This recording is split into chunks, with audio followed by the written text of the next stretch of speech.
Obrtnici, članovi Hrvatske obrtničke komore, dobivaju nove praktične mogućnosti u svom poslovanju.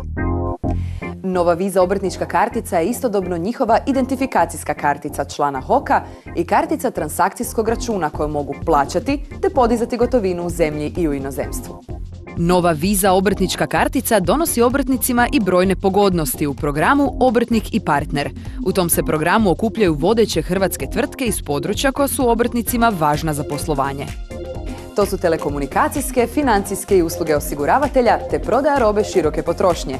Te će tvrtke ponuditi obrtnicima više za njihov novac, povoljnije uvjete, popuste i pogodnosti.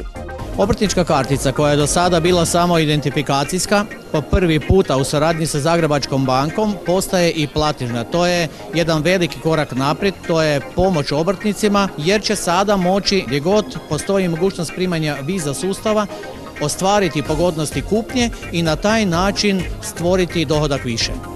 Ima još praktičnih novosti. Svojim zaposlenicima obrtnik može ugovoriti Visa Prepaid obrtničku karticu.